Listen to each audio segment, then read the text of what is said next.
भाई सोनी, अब बता आइडिया क्या है? ओ 1 मिनट पिड़ू। और सोनिए जग देना। क्यों? वो जगाना है ना। तू जग दे जग दे। Thank you. भी कमाल देखो, मजा आएगा। कौन है? अरे सोनी क्या कर रहा है? तुझे आइडिया सुनने के लिए बुलाया, तेरे खराटे सुनने के लिए नहीं। उठ जा यारा। भाई बता भाई क्या आइडिया है? Thank you. ओ यारो सुनो, हमारी प्रॉब्लम ये है कि हमें खुशी की माँ के घर उसकी मजबूरी जानने के लिए जाना है, और दूसरी प्रॉब्लम ये है कि खुशी की माँ हम सबको पहचानती है। तो आइडिया ये है कि हम में से कोई 2 लोग भेष बदलकर उनके घर जाते हैं। लेकिन थोड़ी भैंस बदल कर जाकर वहां बोलेंगे क्या? अरे भैंस नहीं अय्यर भाई, भैंस। नहीं अय्यर भैंस होता है, भैंस। नहीं अय्यर वेस्ट होता है, सही शब्द है वेस्ट। हाँ वो जो कुछ भी है बदल कर जाएंगे, लेकिन वहां जाकर बोलेंगे क्या? बोलना ये है कि हम सरकार की तरफ से पोलियो की खुराक पिलाने के लिए आए हैं। Nice idea. इससे एक तीर से 2 शिकार हो जाएंगे। एक तो उसके घर में कौन कौन है, क्या क्या चल रहा है, ये जानने को मिलेगा। दूसरा उसके घर में खुशी के बारे में उसने क्या बताया वो भी पता चल जाएगा। सही बात है।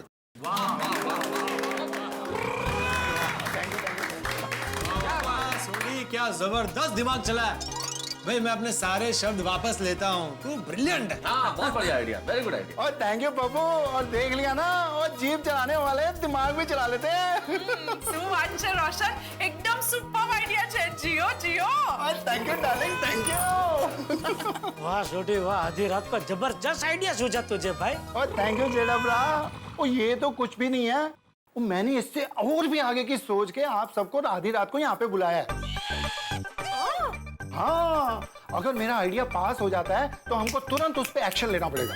उसके घर सुबह सुबह ही जाना पड़ेगा, क्योंकि हम जब भी वहां पे जाएं उसके घर के सारे सदस्यों का मौजूद होना बहुत जरूरी है। बराबर मान गए सोडी, एकदम सही बात है। करेक्ट डॉक्टर आदि। लेकिन खुशी की माँ के घर पर कौन 2 लोग जाएंगे? ओ यारा, वो तो हम सब मिलके अभी तय कर लेते हैं, क्यों रोशन? मुझे क्या लगता है ना रोशन, कि जो भी 2 लोग जाए ना, उसमें से एक औरत का होना बहुत जरूरी है। क्या?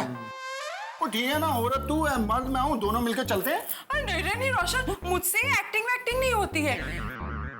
मुझे लगता है माधवी भाभी को जाना चाहिए। हाँ तो मैं और माधवी चले जाएंगे और सब पता करके आएंगे। हाँ लेकिन अभी भेस बदल कर जाना है तो फिर मेकअप करना पड़ेगा, मेकअप मैन चाहिए रहेगा। सही बात है। मैं एक बहुत अच्छे मेकअप मैन को जानता हूँ, अमित दादा। मैं उनको एक फोन करूंगा ना तो वो आ जाएंगे। खबरदार, तुम मेकअप मैन को कहते जानते हो क्या? लड़की देखने के लिए मेकअप करके जाते हो? अय्यर भाई मैं एक पत्रकार हूँ। अमित दादा के गुरु हैं श्री आनंद परमार, बहुत बड़े मेकअप मैन हैं। कुछ सालों पहले तूफान एक्सप्रेस में मैंने उनका इंटरव्यू छापा था। तब से उन दोनों के साथ मेरे घरेलू संबंध है। मैं एक फोन करूंगा तो वो आ जाएंगे। और कुछ जानना है आपको? नहीं थैंक यू। चलिए, तो फिर ये तय रहा कि कल सुबह भिड़े और माधवी भाभी वेश बदल के उस महिला के घर जाएंगे और ये पता करेंगे कि आखिर क्या मजबूरी थी कि उन्हें खुशी को मंदिर में छोड़ना पड़ा। करेक्ट। और भिड़े संभल के जाना, और जो कुछ पता लगे जरा फोन करना। यस बिल्कुल बिल्कुल। चलो ऑल द बेस्ट भाई भिड़े। Thank you all the best. All the best भिड़े मास्टर। ओके बेटा, ऑल द बेस्ट यारा। बहुत बढ़िया आइडिया निकाला। हाँ भाई।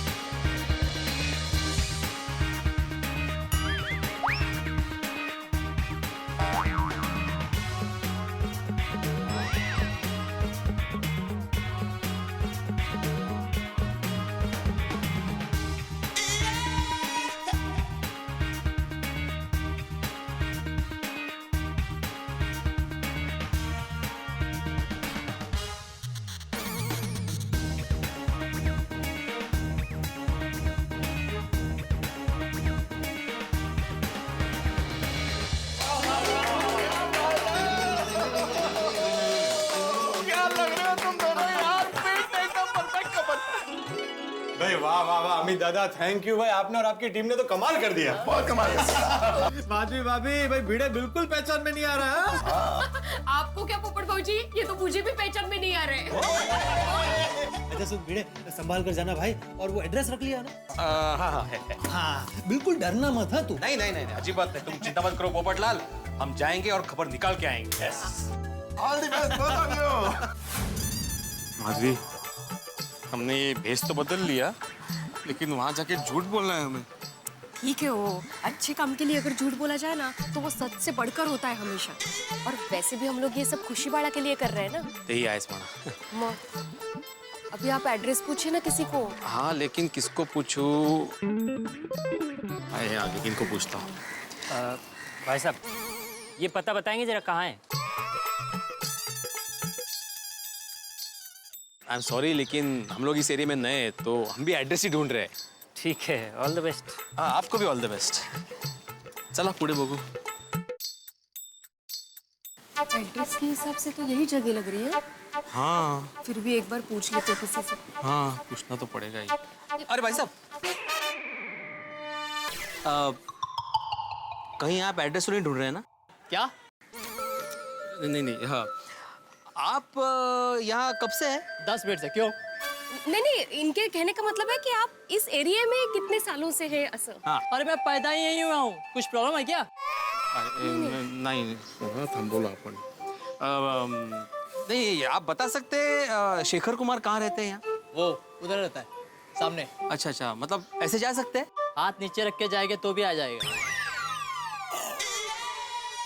कैसे कैसे लोग होते हैं ना दुनिया में। कमाल है। चल।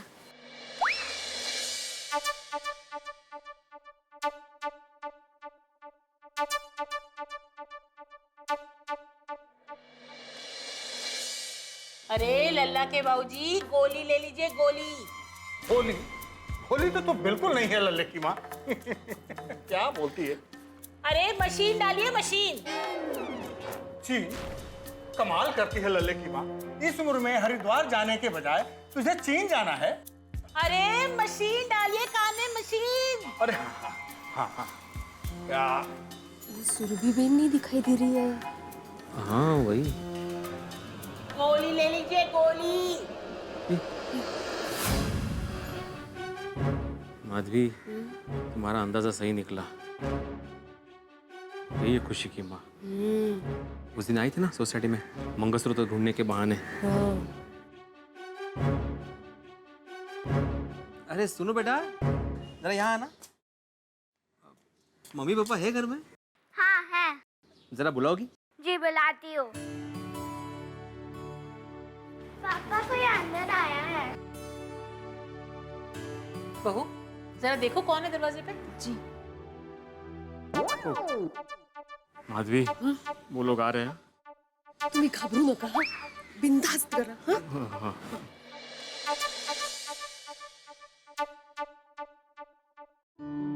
जी कहिए, कौन चाहिए आपको?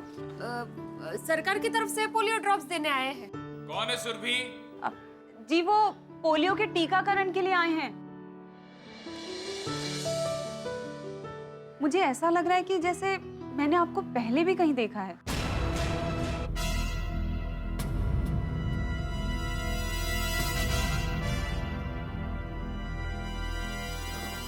मैं बोला सब ठीक है। बरोबर है सब। जरूर देखा होगा मैडम। हम लोग क्या है हर साल पोलियो के ड्रॉप्स देने आते ही रहते हैं ना। हाँ तो आपकी ये बच्ची जब छोटी थी तब हम ही आए थे इसको ड्रॉप पिलाने। ओह अच्छा अच्छा। कितनी बड़ी हो गई नहीं? आपने नाम भी इसका बहुत अच्छा रखा है। बेटा क्या नाम है आपका? सुहानी। सुहानी। हमारे रिपोर्ट्स के मुताबिक आपके घर में एक छोटा सा मेहमान आने वाला था। तो किधर है वो? उसको पोलियो ड्रॉप्स पिलाना है ना? हाँ जी वो हाँ वो किसी बीमारी की वजह से हमारे बच्चे का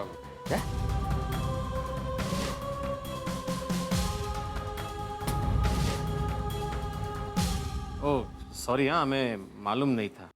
लेकिन कोई बात नहीं, आपको फूल जैसी एक छोटी सी बच्ची तो है। कौन सी कक्षा में पढ़ती हो बेटा? तीसरी कक्षा में। अच्छा, छान छान। ट्यूशन जाती हो? मेरे फ्रेंड्स जाते हैं पर मैं नहीं जाती। मुझे पढ़ने जाना बहुत अच्छा लगता है। मुझे स्कूल के एक्स्ट्रा क्लासेस और स्पोर्ट्स में भी जाना बहुत अच्छा लगता है। अरे वाह। लेकिन पापा और दादा दादी मना कर रहे हैं। ए बदतमीज लड़की, बहुत बोलने लगी है। सारा दिन चटर पटर बिल्कुल अपनी माँ पर गई है। चल जा अंदर जा। और हम इसे ट्यूशन फूशन में नहीं भेजते हैं। पता है ट्यूशन की कितनी फीस है? 20,000 रुपए। इतना नहीं है। और आपको पता है ये स्कूल वाले खेल कूद के चक्कर में हजारों रुपए ऐंठने में लगे रहते हैं। अब लड़की पर इतना खर्चा कौन करे?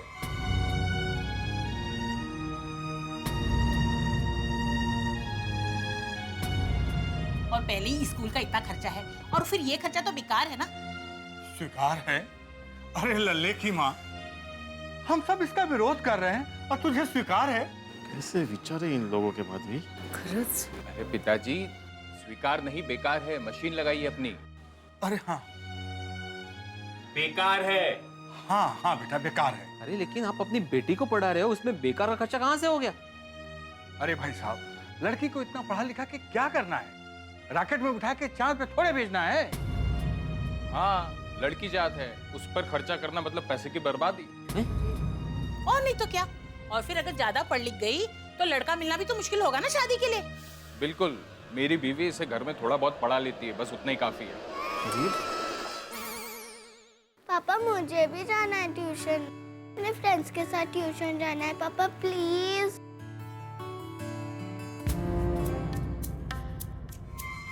अरे सुबह सुबह मेरे बेटे को टेंशन ना दो। उसे काम पे जाना है, नहीं तो पूरा दिन खराब जाएगा। बेटा तू टेंशन ना ले। बहू, तुम अपनी बेटी को लेके जाओ अंदर। जी चलो बेटा। अरे लेकिन अगर बच्चे को पढ़ना है तो तकलीफ क्या है इसमें? अरे भाई साहब, आपको तकलीफ क्या है? आपको जानकारी मिल गई ना, घर में कोई छोटा बच्चा नहीं है। अरे आप समझाने की कोशिश मत कीजिए हमें, जाइए। जय राम जी की। आप समझ नहीं रहे, आप बेटा बेटी में भेदभाव क्यों कर रहे हैं? बेटियों की पढ़ाना भाई साहब, जरूरी कोई होता है। बच्चा नहीं आप है। मेरी बात तो सुनिए। अरे देखिए, बेटी को पढ़ाना जरूरी होता है, मेरी बात सुनिए आप। अरे काय शांत बसा, कैसे लोगे माधवी, कैसे लोगे वो? एक फूल सी बच्ची के साथ कोई ऐसा सलूक करता है? तुम मुझे अगर नहीं रोकती ना तो उस लल्ला की मैं लल्ला लोरी कर देता। हम लोग किस लिए आया भूल गए? अगर हम लोग कुछ बीच में बोल देते तो खुशी की बात तकलीफ में आ जाती। अरे हो, सॉरी। जिस काम के लिए आए थे वो तो हुआ ही नहीं। खुशी की माँ की क्या मजबूरी है वो तो पता चला ही नहीं हमें। अरे पता चल गया ना माधवी, उन्होंने पति और सास ससुर की वजह से खुशी को अपने से दूर रखा है। लेकिन हम लोग ऐसा अंदाजा नहीं बांध सकते ना। हमें ये बात उनके मुंह से सुननी पड़ेगी और उसके लिए हमें खुशी की माँ को अकेले में मिलना पड़ेगा। लेकिन उनको अकेले में कैसे मिल सकते हैं माधवी? एक काम करते हैं, थोड़ी देर इंतजार करते हैं। कभी ना कभी तो वो बाहर निकलेगी है ना अकेली। लेकिन माधवी, हम लोग ऐसे कब तक इंतजार करेंगे? मुझे लगता है हमें कुछ बहाना बनाकर उनको बाहर बुलाना पड़ेगा। लेकिन उनको घर के बाहर बुलाएंगे कैसे? कैसे? माधवी, मेरे पास आइडिया है। काय? Wait and watch, follow me. अरे बेटा जरा इधर आना। बेटा क्या नाम है तुम्हारा? प्रथम। वाह शाबाश। तुम यहीं रहते हो? हाँ यही सामने। ओह अच्छा, गुड। बेटा तुम सुरभि आंटी को जानते हो? हाँ जानता हूँ। अच्छा, तुम एक मेरा काम करना, सुरभि आंटी को जाके बोलना कि तुम्हारी मम्मी ने सुरभि आंटी को घर पे बुलाया है। तुम मेरा इतना सा काम करो, मैं तुम्हें एक बड़ा सा चॉकलेट दूंगा। अंकल, चॉकलेट खाने से दांत खराब होते हैं, मालूम नहीं आपको? बरोबर है। तो मैं तुम्हें आइसक्रीम खिलाऊंगा। आइसक्रीम खाने से गला खराब होता है, ये भी नहीं मालूम? तो मैं तुम्हें ताजे गर्मा गर्म समोसे खिलाऊंगा। अंकल, ज्यादा तला हुआ खाने से पेट खराब होता है, ये भी नहीं मालूम? तुम्हारे पिताजी डॉक्टर है क्या? नहीं, शिक्षक है। अच्छा, तो मैं तुम्हें कुछ नहीं खिलाऊंगा, मैं तुम्हें पैसे देता हूँ, तुम जो चाहे खिलौना ले लो। हाँ? नहीं, मम्मी ने कहा है कि किसी भी अनजान आदमी से कुछ नहीं लेना चाहिए। अरे ए, सुन तो। शाबाश बड़ा। शाबाश का है? आपने झूठ बोल के उसको लालच देने की कोशिश की, फिर भी उसने इनकार कर दिया। अगर हमारे सोनू के साथ ऐसा होता तो चलता आपको? अरे नहीं, sorry Madhavi, I am proud of you. जब तक तुम मेरे साथ हो ना, मैं गलती से भी गलती नहीं कर सकता। शाबाश। शाबाश का असली हकदार वो बच्चा था। शाबाश बेटा। गेला तो आता बघताय काय? जेठा भाई को फोन कीजिए और बताइए यहाँ क्या हुआ था। अरे हाँ बताता हूँ। और स्पीकर पे रखिए फोन। हाँ रखता हूँ।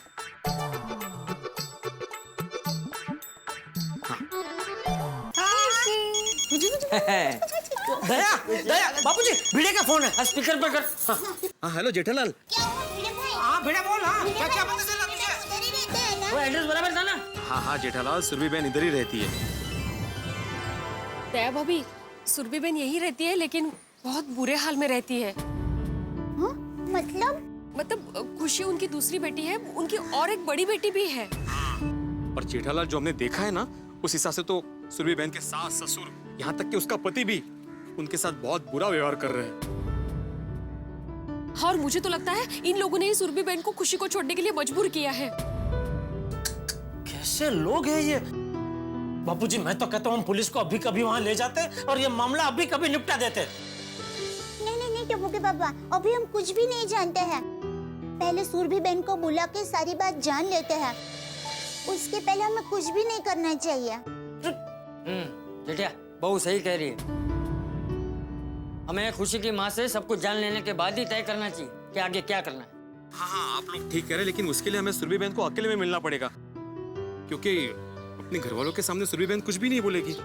हम सुरभि बहन को यहाँ हमारे गोकुलधाम सोसाइटी में ही बुलाएंगे। कैसे? उसके लिए तो कुछ सोचना पड़ेगा। भिड़े बहन, आप तब तक सोसाइटी में आ जाइए, फिर हम लोग कुछ सोचते हैं। हाँ ठीक है, हम लोग यहाँ से निकलते हैं। हाँ। दया, खुशी की माँ को गोकुलधाम सोसाइटी में बुलाएंगे कैसे? हाँ, उसने तो पत्र में लिखा था ना कि आज के बाद वो गोकुलधाम सोसाइटी में कभी नहीं आएगी। हाँ। काश खुशी बोल पाती। अगर वो बुलाती तो उसकी मम्मी जरूर उसके पास आ जाती।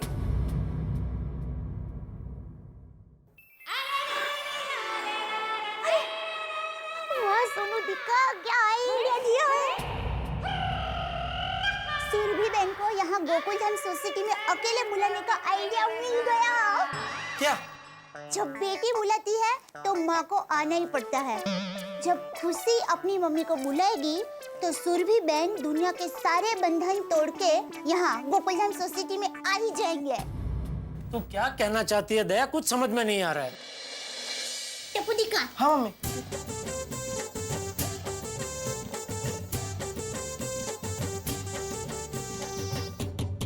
Correct mummy, super idea. अभी मैं और सोनू सब रेडी कर देते हैं। चल सोनू चल। अरे टप्पू, अरे कहाँ जा रहे हो? क्या रेडी करने गया ये? बताती हूँ, पर पहले आप बाघा भाई को बुला लीजिए जल्दी। बाघा को? क्यों? बाघा यहाँ के क्या करेगा?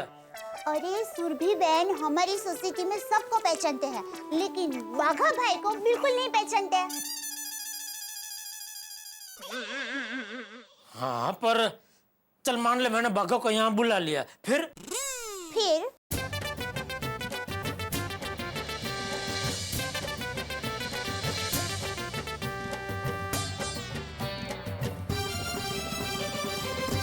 वाह दया, वाह, शाबाश, क्या आइडिया निकाला है तूने। अब तो खुशी की माँ को सोसाइटी में आना ही पड़ेगा। हाँ बापूजी, और ये भी पता चल जाएगा कि ऐसी क्या मजबूरी थी जिसकी वजह से एक माँ को अपनी फूल जैसी बेटी को मंदिर में अकेला छोड़ना पड़ा। मंजिल बिल्कुल सामने है, लेकिन प्राप्त नहीं हो रही, बिल्कुल मृग तृष्णा की तरह। गोकुलधाम निवासी खुशी की माँ के घर जाके आए, लेकिन क्या है वो मजबूरी जिसकी वजह से खुशी की माँ को खुशी को छोड़ना पड़ा? उस मजबूरी का पता नहीं लगा पाए। आखिर क्या है वो कारण जिसकी वजह से खुशी की माँ उस कैद खाने जैसे घर में कैद होकर रह गई? क्या है वो कारण जिसकी वजह से खुशी की माँ को वीराने में खुशी को अकेला छोड़ना पड़ा? अब देखना यह है कि क्या इन कारणों का पता चल पाता है। इन कारणों का पता लगाने के लिए, इस मजबूरी का पता लगाने के लिए दया भाभी ने सोचा एक आइडिया। लेकिन क्या है वो आइडिया और कैसा है वो आइडिया जिसकी वजह से दया भाभी ने बागेश्वर को बुलाया, यानी कि बाघा को बुलाया? अब देखना यह है कि क्या दया भाभी के इस आइडिया से गोकुलधाम निवासी खुशी की माँ की मजबूरी का पता लगा पाएंगे? क्या खुशी की माँ उस घर से बाहर आ पाएगी? सवाल बहुत सारे हैं, इंतजार भी बहुत है। आप ये भी जानना चाहते हैं कि आखिर आइडिया क्या है, लेकिन ये सब जानने को मिलेगा जब आप देखेंगे तारक मेहता का उल्टा चश्मा। देखते रहिए, हंसते रहिए।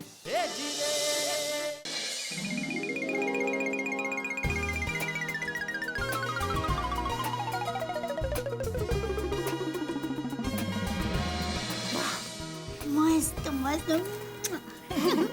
बहुत अच्छा किया दिक्का, वाह वाह। Thank you mummy. पहन दो ना, पहन।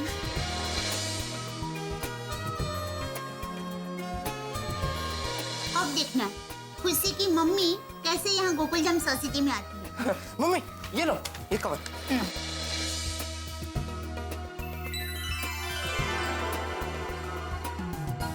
सॉरी हम बखा भाई आपको जरा तकलीफ दे रहे हैं। अरे सेठानी जी, कैसी बात कर रही हैं आप? इसमें तकलीफ कैसी?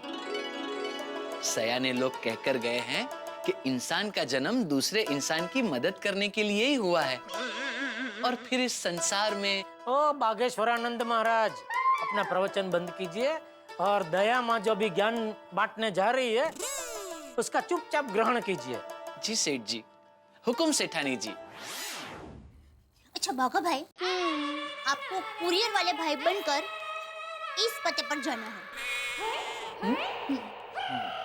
और ये कवर सिर्फ और सिर्फ सुरभि बहन के हाथ में ही देना है।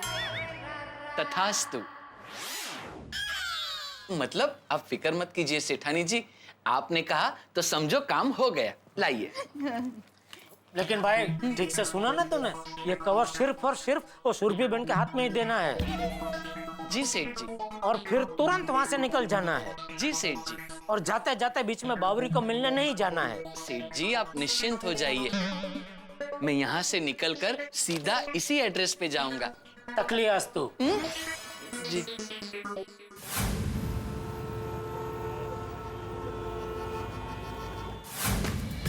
कोई है? लगता है बाहर कोई आया है। हाँ, संसार संभाया है। कोई भैंस पानी आती हूँ।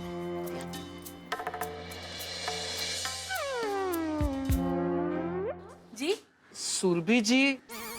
नहीं नहीं, मैं उसकी सास हूँ। ओह अच्छा अच्छा, सुरभि जी को बुला दीजिए ना, उनके नाम का कुरियर है। लाओ दे दो मुझे। ये कवर सिर्फ और सिर्फ सुरभि बहन के हाथ में ही देना है। नहीं, मैं आपको नहीं दे सकता। क्यों? मुझे क्यों नहीं दे सकते? सेठानी जी ने मना किया है। क्या? वो मतलब वो हमारी कंपनी पॉलिसी के खिलाफ है। क्या है, जिसके नाम का कुरियर हो उसी के हाथ में कुरियर देना चाहिए। अजीब नियम है। रुको अभी बुलाती हूँ। बहू, खाना अभी तो खाया था खाना। आप ये मशीन लगाइए। बहू जरा बाहर आना। जी माँ जी। देख तेरे लिए कुछ आया है। आप ही सुरभि जी हैं? जी हाँ मैं ही हूँ। सुरभि जी, ये आपके नाम का कुरियर आया है, ये आप यहाँ साइन कर दीजिए। आप ना पट्टी लगा के रखिए, पूरा दिन आपको जवाब देने निकल जाता है। अच्छा, देख लेना बराबर, ठीक है? हाँ।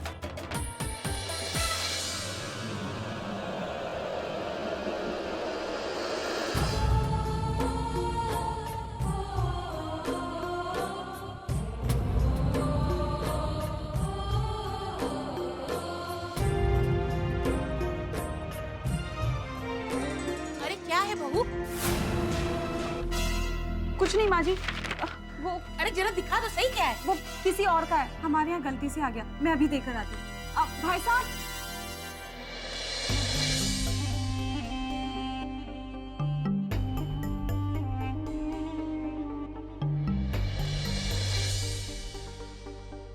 मेरी प्यारी माँ, तुम मुझे आखिरी बार मिलने भी नहीं आई। मैं तुम्हारा इंतजार कर रही थी। आखिरी बार अपनी बेटी को मिलने आ जाओ माँ, फिर चाहे तो कभी मेरा मुंह मत देखना, लेकिन एक बार आ जाओ, सिर्फ एक बार। तुम्हारी प्यारी बेटी खुशी।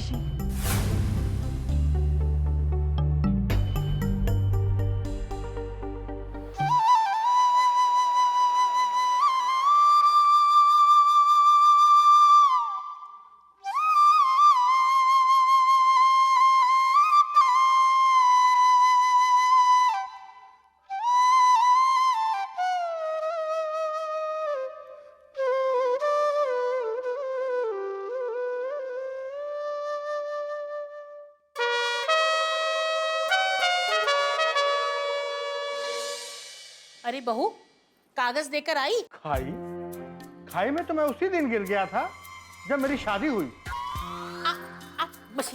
मशीन लगाइए पहले। हाँ। अरे मैंने उससे कहा कागज देकर आई। जी दे आई। माँ जी, मैं ये कहना चाह रही थी कि मुझे थोड़ी देर के लिए बाहर जाना है। अरे बहू, अब फिर कहाँ जा रही है? अब वो सब्जी बना रही थी ना, तो धनिया कम पड़ गया, बस धनिया लेके आना है। मैं अभी आती हूँ। ठीक है जी। मुझे तो सच में बहुत डर लग रहा है कि कार्ड पढ़ के खुशी की माँ यहाँ आएगी कि नहीं आएगी। हाँ, कहीं हमारा दाव उल्टा ना पड़ जाए। नहीं, दाव उल्टा ना पड़ जाए मतलब ये है कि कहीं वो यहाँ आने की बजाय शहर छोड़कर ना चली जाए। अरे नहीं। नहीं, बेटी की पुकार माँ कभी अनसुना नहीं कर सकती। मुझे पूरा यकीन है, कार्ड पढ़ते ही खुशी की मम्मी भागती हुई गोकुलधाम सोसाइटी आएगी, जरूर आएगी।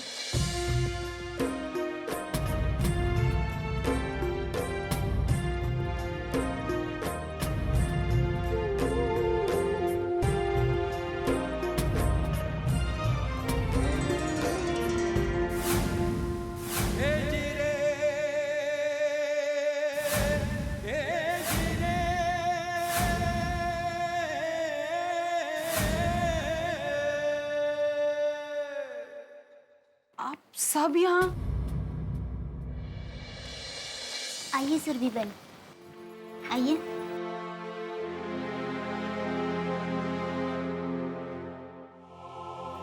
आइए, बैठिए। बैठिए।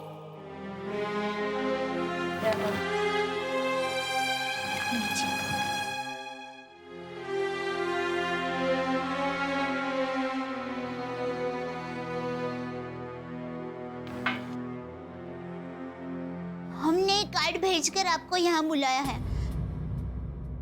माफ करना, हमारे पास आपको यहाँ बुलाने का और कोई रास्ता ही नहीं था। पर आपने मुझे यहाँ क्यों बुलाया है? और मेरे घर का पता कैसे मिला आप लोगों को? देखो बेटा, ढूंढने से तो भगवान भी मिल जाते हैं। और आपने जैसे अपनी बेटी को ढूंढ लिया था, ठीक वैसे ही आपकी बेटी के लिए हमने आपको ढूंढ लिया। नहीं, खुशी मेरी बेटी नहीं है,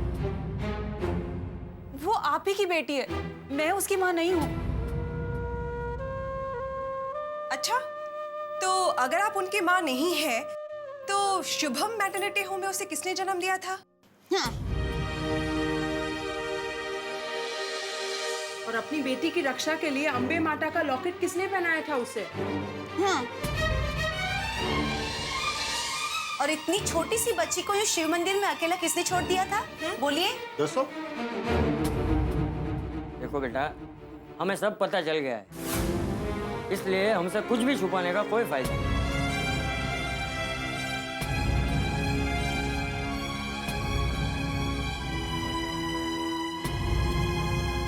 मुझे माफ कर दीजिए, मेरा यहाँ आना ठीक नहीं, मुझे जाना पड़ेगा। नहीं सुरभि बहन, हम आपको ऐसे नहीं जाने देंगे। हाँ।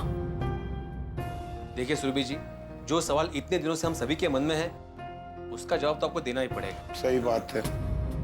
और आपको बताना पड़ेगा। हम सब जानना चाहते हैं कि आखिर ऐसी क्या मजबूरी थी कि आपने ऐसी फूल जैसी नाजुक बच्ची को मंदिर में छोड़ दिया। मैं आपके सवालों का जवाब नहीं दे सकती, मेरे लिए बहुत बड़ी मुसीबत हो जाएगी। मुझे यहाँ से जाना होगा। देखिए बहन जी, हम आपसे वादा करते हैं, जैसे हमने आपको ढूंढ लिया, ठीक उसी तरह हम आपकी समस्या का हल भी ढूंढ लेंगे। विश्वास रखिए। बिल्कुल। मेरी मुसीबत का कोई हल नहीं। देखिए सुरभि जी, पूरी दुनिया में हम गोकुलधाम वालों से ज्यादा जिद्दी कोई नहीं है। अगर आपने हमारी सारी बातों का जवाब नहीं दिया ना, तो हम लोग यहाँ पे डटे रहेंगे। बिल्कुल छोटी। अभी खुशी दया आंटी के पास जाएगी। खुशी, हम लोग सब नीचे खेलने जा रहे हैं। हाँ बेटा।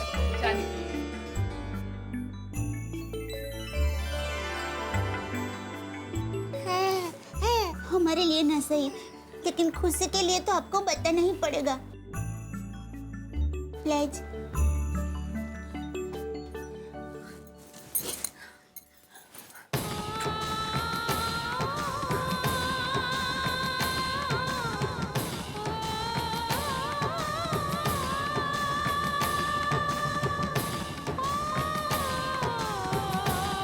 बेटा तुम अपनी बच्ची से इतना प्यार करती हो तो फिर उसे मंदिर में अकेले क्यों छोड़ दिया था?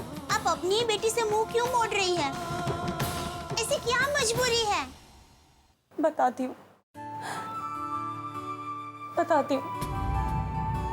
मेरे सास ससुर पुराने ख्यालात के हैं और उनकी वजह से मेरे पति की भी सोच वैसी होगी।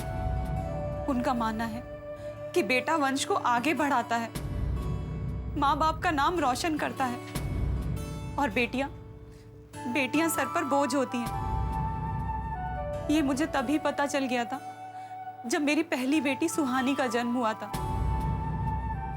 और जब दूसरा बच्चा आने वाला था तो बेटे को लेके उनका जुनून देखकर मैं डर गई थी। जब उन्हें पता चला कि घर में दूसरा बच्चा आने वाला है तो बेटा आने वाला है ये कहकर उन्होंने घर में मिठाइयाँ बांटना शुरू कर दिया था। लो मिठाई लो, अरे और भी लो, अरे लो ना और भी लो। पोता आने वाला है। अरे हाँ भाई हाँ, पोता ही आएगा, हमारा कुलदीपक आएगा, हमारे वंश को आगे बढ़ाएगा। पिताजी मेरे बेटे को अच्छे से अच्छे स्कूल में पढ़ाएंगे और बड़ा आदमी बनाएंगे। और मैंने तो बहुत सारी मन्नतें मांग के रखी है। जैसे ही मेरे पोते के कदम इस घर में पड़ेंगे मैं हर तीर्थ धाम जाऊंगी और वहाँ भगवान के सामने जाके माथा टेकूंगी। आप लोग ऐसा क्यों कह रहे हैं? बेटा हो या बेटी, ये सब तो भगवान के हाथ है ना। और मान लीजिए अगर बेटी हुई तो? शुभ शुभ बोल बहू, बेटा ही होगा। पर बेटा हो या बेटी, माँ जी ये सब मेरे हाथ में थोड़ी है। बस बहू, अगर बेटी हुई तो अस्पताल से घर लाना ही नहीं। एक बेटी का बोझ तो हम पहले से ही ढो रहे हैं। इस बार अगर बेटी हुई ना तो तेरा और तेरी बेटी का मुंह हम देखेंगे ही नहीं। माँ और बाबूजी ने बोल दिया ना, अब इस बात पर और बहस नहीं चाहिए मुझे। बेटा चाहिए तो बेटा ही आएगा और अगर बेटी हुई तो वो इस घर में नहीं आएगी।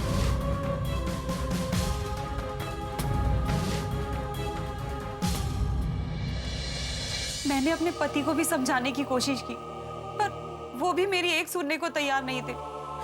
उनके भी सर पे बेटे का भूत सवार था। अगर बेटी हुई तो? अरे इस जमाने में दो बेटियों का बोझ कौन उठाएगा? इनकी पढ़ाई लिखाई, इनकी शादी कराना, एक आदमी की पूरी जिंदगी की कमाई लग जाती है इसमें। और फिर बेटी किस काम की? वो बोझ नहीं तो और क्या है? अगर यही बात है तो हम दूसरा बच्चा क्यों कर रहे हैं? एक ही काफी है। अरे वो बेटी है बेटी, मुझे बेटा चाहिए, बेटा इस घर का वारिस। और अगर तुम बेटा पैदा नहीं कर सकती हो तो मैं दूसरी शादी कर लेता हूं और फिर रहना तुम और तुम्हारी बेटियां अपने मायके में। कान खोलकर सुन लो, मुझे बेटा ही चाहिए, बेटा बेटा।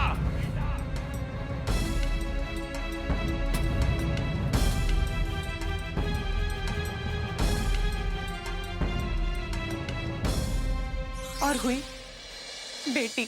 इसे देखकर मैं दुनिया के सारे दुख दर्द भूल गई थी, इसके मासूम चेहरे में खो गई थी।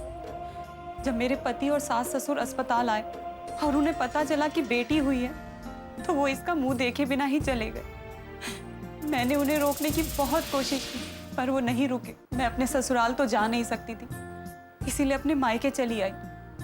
माँ तो मुझे बचपन में ही छोड़कर चली गई थी और बाबूजी की भी तबीयत ठीक नहीं रहती है। जैसे तैसे पेंशन पे गुजारा होता है। मैं 2 महीने अपने मायके में रही पर मैं अपने बाबूजी पर बोझ नहीं बनना चाहती थी, इसलिए अपने ससुराल वापस आ गई। एक तरफ मेरी ये बेटी थी और दूसरी तरफ मेरी सुहानी, मेरा पति और पूरा परिवार। मुझे कुछ समझ नहीं आ रहा था। मैं इसे ससुराल लेके जाती तो मुझे डर था कि मेरे पति दूसरी शादी कर लेंगे और मुझे और मेरी दोनों बेटियों को घर से निकाल देंगे। मैं इतनी पढ़ी लिखी भी नहीं हूँ कि अपने पैरों पर खड़ी हो सकूं और अपनी दोनों बेटियों की परवरिश कर सकूं। इसीलिए अपनी एक बेटी की जिंदगी बचाने के लिए मैंने अपने दिल पर पत्थर रखकर अपनी खुशी को छोड़ने का निर्णय लिया और मैं सीधे अम्बे माँ के मंदिर पहुँच गई। मुझे पक्का यकीन था कि अम्बे माँ इसकी रक्षा करेगी, इसीलिए मैंने खुशी को मंदिर में छोड़ने का निर्णय किया। सुरभि बहन, आपको उसी वक्त पुलिस की मदद लेनी चाहिए थी। हाँ, और पुलिस आपकी मदद जरूर करती। तो और पुलिस आपके पति और आपके सास ससुर को जरूर सबक सिखाती। सही बात है। मैं डर गई थी, मुझे कुछ समझ नहीं आ रहा था और मैं बस अपनी बेटी को लेकर मंदिर पहुंच गई।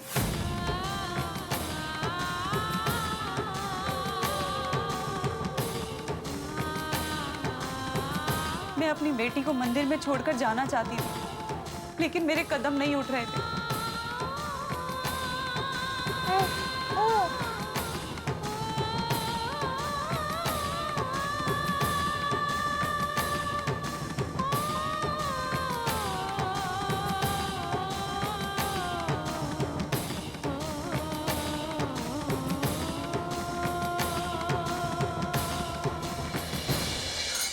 हे भगवान, मैं अपनी फूल सी बच्ची को आपके भरोसे छोड़कर जा रही हूँ। आप मेरी बच्ची का ख्याल रखना।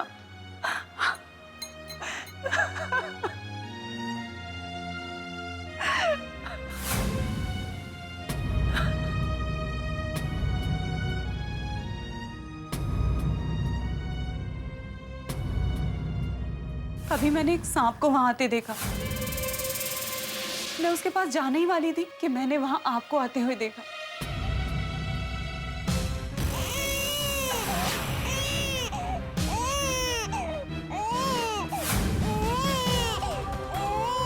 कहते हैं जिसका कोई नहीं होता उसका भगवान होता है। आपने मेरी बच्ची को बचा लिया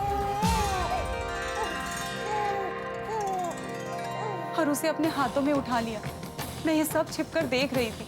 आपने इधर उधर देखा, आवाज लगाई, ढूंढने की कोशिश भी की, लेकिन आपके सामने आने की मेरी हिम्मत नहीं हुई।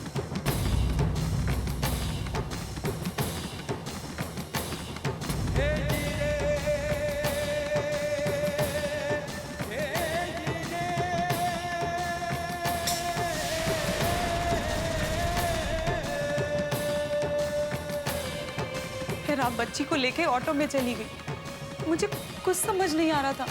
मैं बस आपके ऑटो को जाते हुए देखती रही। मैंने अपने ससुराल में बोल दिया कि बच्ची कोई बीमारी के कारण बच नहीं पाई, लेकिन उन्हें कोई फर्क नहीं पड़ा।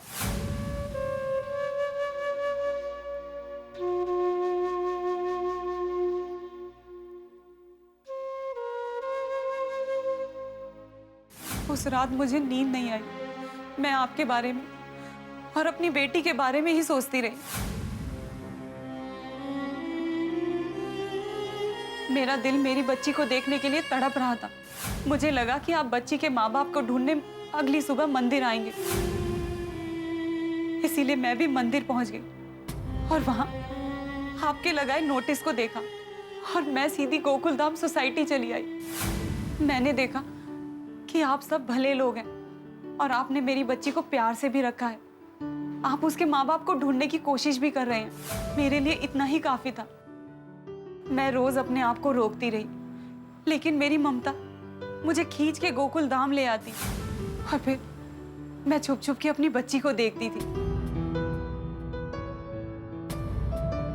इन दिनों मैंने ये देख लिया था कि आप मेरी बच्ची से बहुत प्यार करते हैं और उसे वो खुशहाल और प्यार भरी जिंदगी दे सकते हैं जो मैं शायद कभी नहीं दे सकती। इसीलिए मैंने वो चिट्ठी लिख के अपनी बच्ची को हमेशा हमेशा के लिए आपके हवाले कर दिया। मेरी आपसे यही विनती है कि मैंने जो भी कुछ कहा उसे भुलाकर और खुशी को अपनी बेटी मानकर अपने पास रख लीजिए।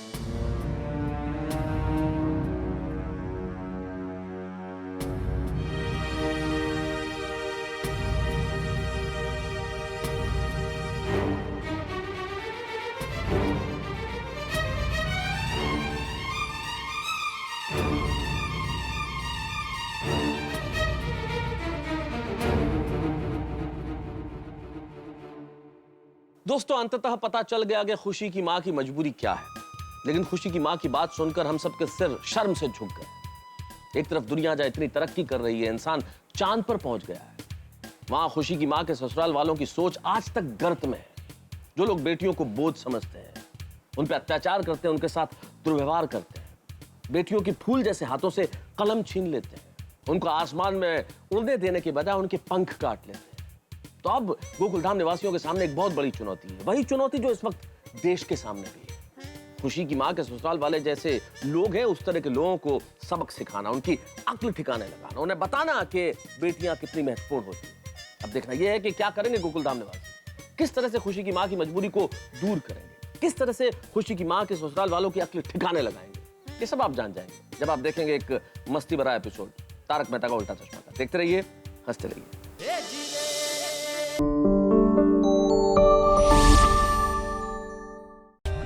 For more updates, subscribe to our channel, click the show links and enjoy watching the videos.